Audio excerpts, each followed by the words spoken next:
भारत के एक छोटे से गांव हरिपुर में रहता था गोविंद। मेहनती, ईमानदार और सीधा साधा।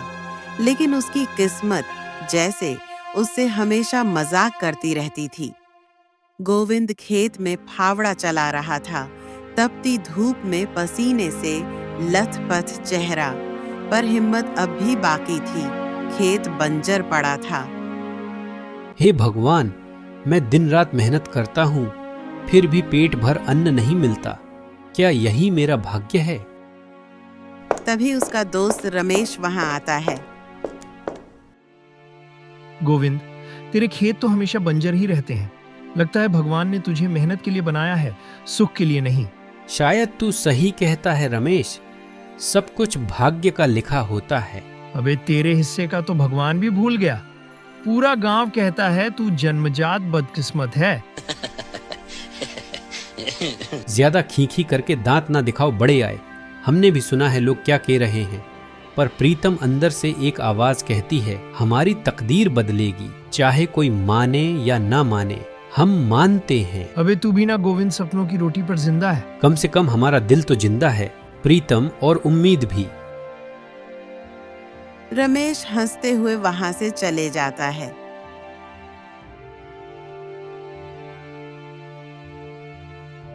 शाम को गोविंद अपने घर लौट आता है। गोविंद की पत्नी मिट्टी के चूल्हे के पास बैठी हुई। लगता है भगवान ने हम दोनों की तकदीर बिना स्याही की कलम से लिखी है। सरिता, तुम ही तो कहती हो कि हिम्मत कभी नहीं हारनी चाहिए। पर सुनो जी, जब हमारा पेट भूखा हो और किस्मत अंधी हो, तब हमारा दिल कांप उठता है। अपने दिल को जरा थाम तो सरिता। तू देखना, जिस मिट्टी को सबने छोड़ा है, उसी से हम एक दिन सोना उगाएंगे। आपका भरोसा अभी भी नहीं टूटा। हमारा भरोसा अभी नहीं टूटा सरिता। तकदीर को हम नहीं चुन सकते, पर तकदीर से हारना भी तो जरूरी नहीं है। तू बस हमारा साथ दे सरिता, फिर देख हम क्या कमाल करते हैं। कुछ देर बाद गोविंद खाना खाकर सो गया। अगली सुबह गोविंद खेत जाने के लिए तैयार होने लगा। सुनो जी, घर में लकड़ियाँ खत्म हो गई हैं। अब चूल्हा कैसे जलेगा? हाँ तो ठीक है सरिता, हम जंगल से लकड़ियां ला देते हैं, उसके बाद खेत चले जाएंगे। इतना बोलकर गोविंद घर से निकल जाता है, जंगल की ओर लकड़ियां काटने। वो आधे रास्ते पहुंचा ही था कि उसी रास्ते में उसके कानों में उसके दोस्त रमेश की आवाज टकराई।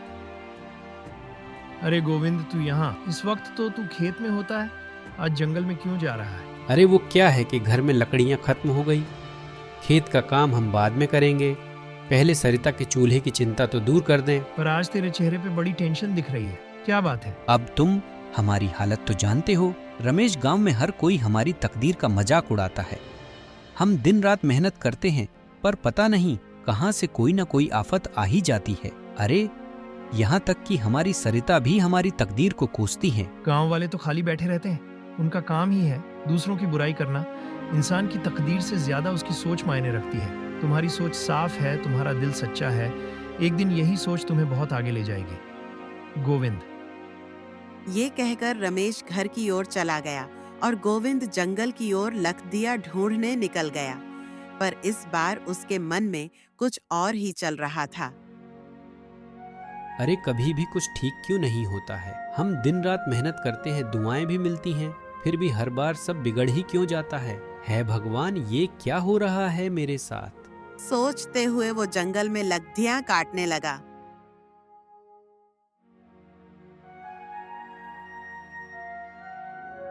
थोड़ी देर बाद उसने लकड़ियां बांधी और वापस गांव की ओर चल पड़ा।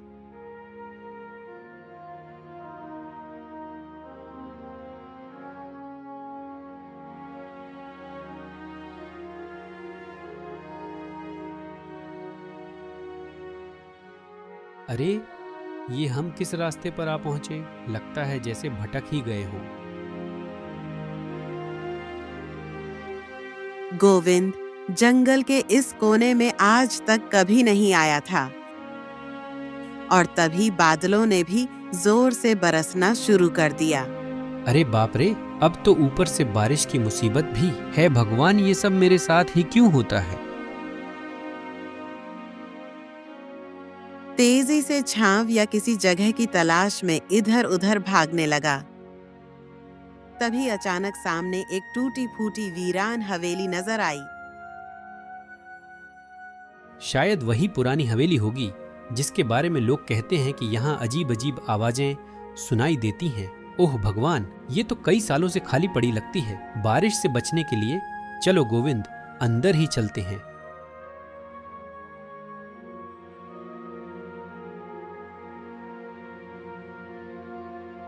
गोविंद उस हवेली के नजदीक पहुंचा, लेकिन भूख और बारिश दोनों ही अब बर्दाश्त के बाहर हैं। डर तो लग रहा है, बस थोड़ी देर रुकेंगे और जैसे ही बारिश थमेगी यहाँ से निकल लेंगे।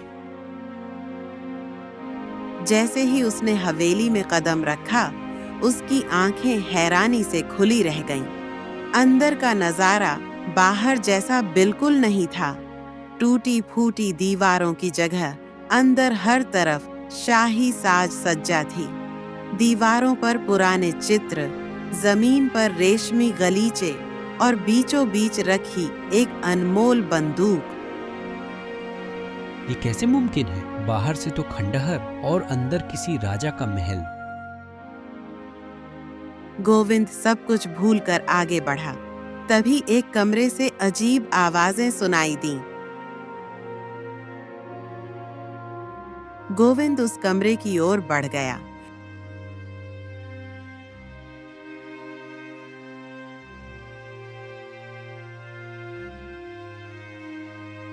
दरवाजा खोला तो देखा एक गधा और कुत्ता कमरे में बंद थे। अरे, कुत्ता और गधा दोनों साथ साथ? यह तो सचमुच बड़ी अजीब बात है।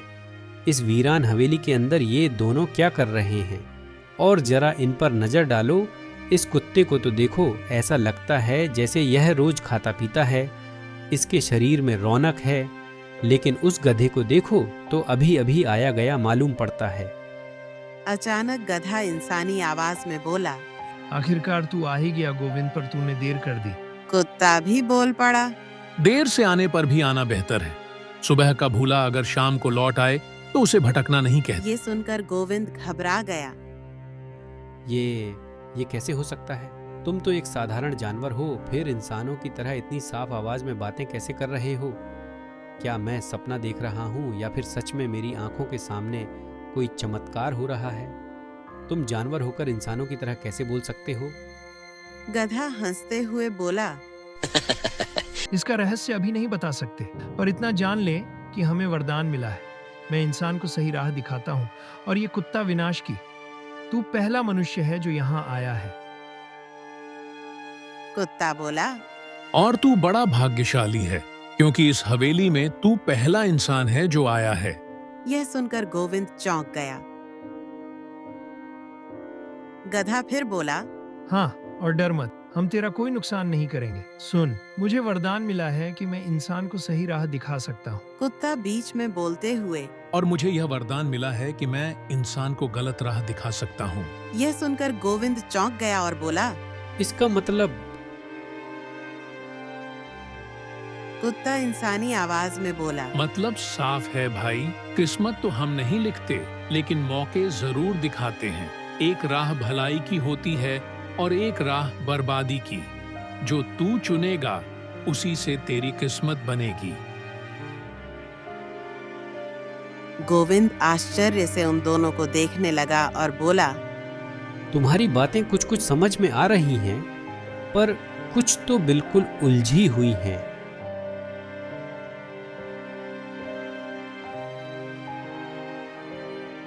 गधा गोविंद को बोला, हम फिर से समझाते हैं। आज पूर्णिमा की रात है। इस रात को हम दोनों तुम्हें अलग अलग संकेत देंगे। मैं तेरे लिए अच्छाई का मार्ग दिखाऊंगा और ये कुत्ता उसी मार्ग के परिप्रेक्ष्य में विरोधी परिणाम भी बताएगा, ताकि तुम समझ सको कि हर चुनाव के दो पहलू होते हैं। जो रास्ता तू चुनेगा उसी से तेरी दिशा तय होगी। किसी भी राह पर भ्रम या अंधविश्वास के कारण गलती न कर। परिणाम अक्सर हमारी कल्पना से ज्यादा कठोर होते हैं। विश्वास कर, अगर तूने सही चुनाव किया तो तेरी किस्मत के सितारे चमक जाएंगे।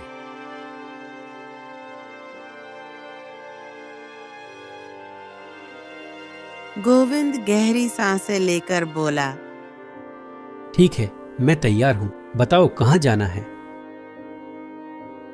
गधा बोला, तुझे अपने गांव के एक पुराने सूखे कुएं पर जाना होगा। वही जो साहूकार के खेत में है। खेत बंजर है और लोग वहाँ जाने से कतराते हैं। नीचे उतरकर तलाशी कर, एक तांबे का बक्सा दबा हुआ मिलेगा। उस बक्से में 100 गहने नहीं, अनगिनत सोने चांदी के जेवरात रखे हैं, किसी प्राचीन राजा के। वह राजा बड़ी पहले मर चुका। उसने अपने खजाने को वहीं छिपा दिया था। अगर तुम हिम्मत करके उतरोगे और बक्सा निकालोगे तो वहीं तुम्हारी किस्मत बदल देगा। यह सुनकर गोविंद खुश हो गया। वह जाने ही वाला था, तभी कुत्ता बोल पड़ा, लेकिन रुक, सुन मेरी बात। उस कुएं की दीवार बहुत कमजोर है, क्योंकि वह सालों से सूखा पड़ा हुआ है। अगर तू जब वह बक्सा निकालने की कोशिश करेगा तो दीवार टूट सकती है और तू गंभीर रूप से घायल हो सकता है।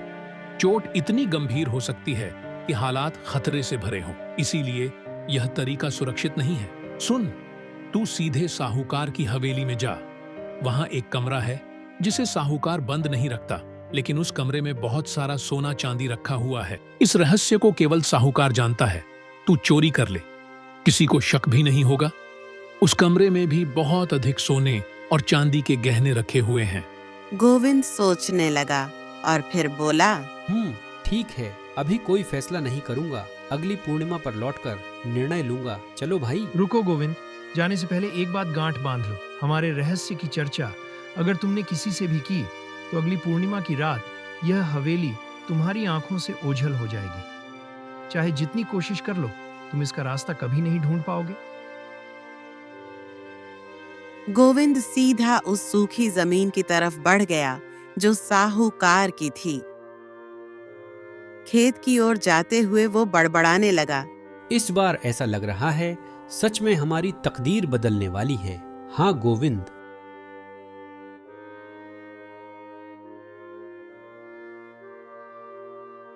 गोविंद धीरे धीरे कुएं में उतरा और वहीं उसे चमकता हुआ तांबे का बक्सा मिल गया।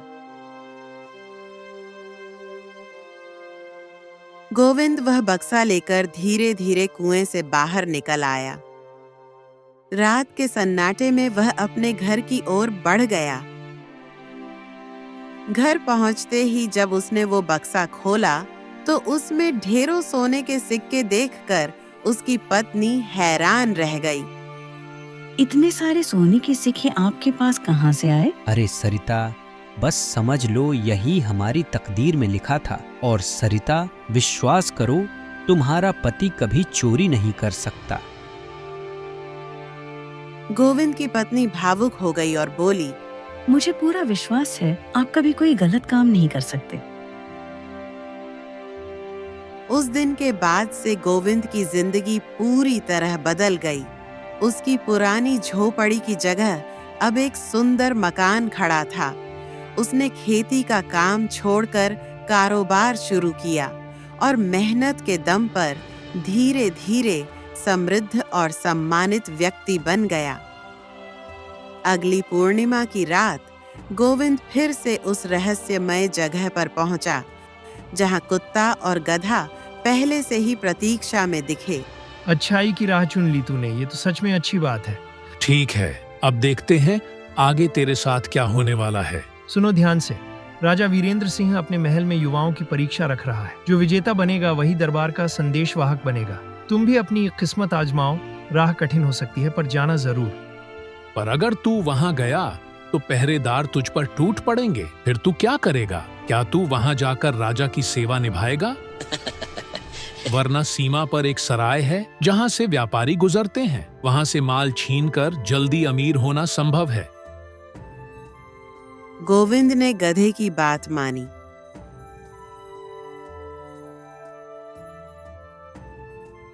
वह महल पहुंच गया था जहां राजमहल के प्रांगण में युवाओं की भारी भीड़ एकत्रित थी।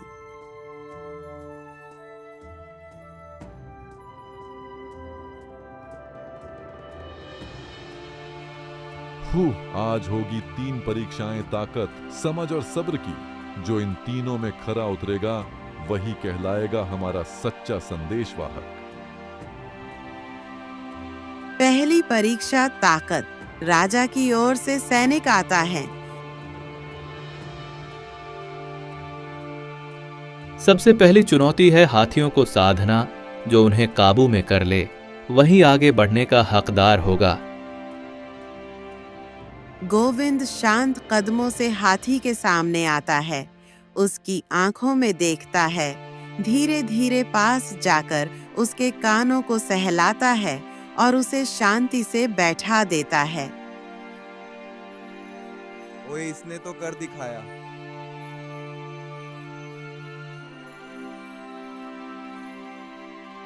हुई ना बात, शाबाश गोविंद। अब आने वाली परीक्षा होगी समझ की, जहां असली परख बुद्धि की होगी। 4 दीवारों के बीच कैद हूं मैं, न दिखता हूं न ही चलता हूं मैं। मेरे बिना सब खामोश हो जाते, मुझसे ही हर लम्हा बोल पाते हैं। गोविंद सोचते हुए बोला, हाँ हर बात पलता, मौन हाँ उत्तर है शब्द। हाँ बिल्कुल सही। अब आती है तीसरी और सबसे कठिन परीक्षा, धैर्य की परीक्षा। राजा के आदेश पर युवकों को तपा देने वाली धूप में सिर पर पानी से भरा घड़ा रखकर 5 कोस चलने का निर्देश दिया गया। घड़ा किसी भी हाल में गिरना नहीं चाहिए।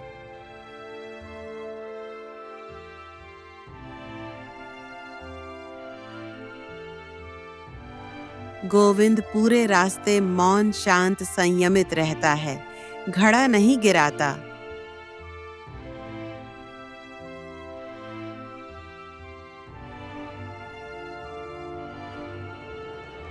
अब मैं नहीं चल सकता।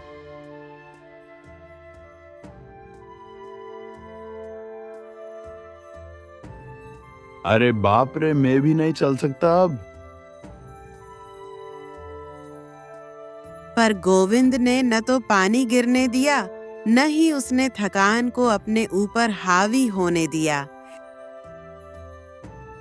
5 कोस चलकर गोविंद समय पर वापस राजमहल पहुंचा।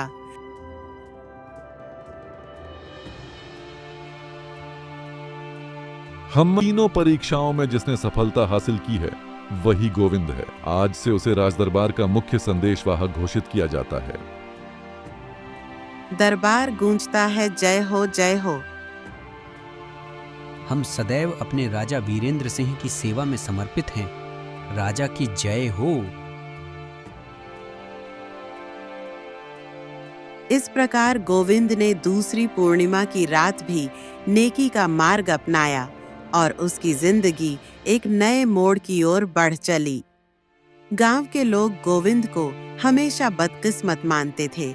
कोई उसे देखना तक नहीं चाहता था, लेकिन जब उसकी लगन और मेहनत ने फल दिया और वह राज दरबार का संदेश वाहक बना, तो पूरे गांव का नजरिया उसके प्रति बदल गया। अरे भाई शिवा, तो अब तकदीर वाला बन गया रे। जैसी तेरी तकदीर पलटी है, वैसी शायद किसी की पलटे। वही गांव जो कभी उसका उपहास करता था, अब उसे सम्मान की दृष्टि से देखने लगा।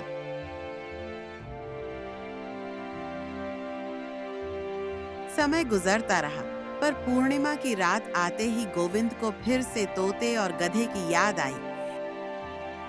उस रात कुछ खींचता हुआ उसे हवेली की ओर ले गया। हवेली की दहलीज पर कदम रखते ही दीवारें कांप उठीं।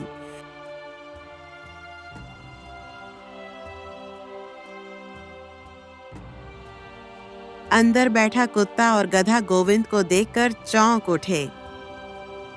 हमें लगा था कि अब तो तू हमें भूल गया होगा, तेरी तकदीर बदल चुकी है। अरे ये कैसे मुमकिन है?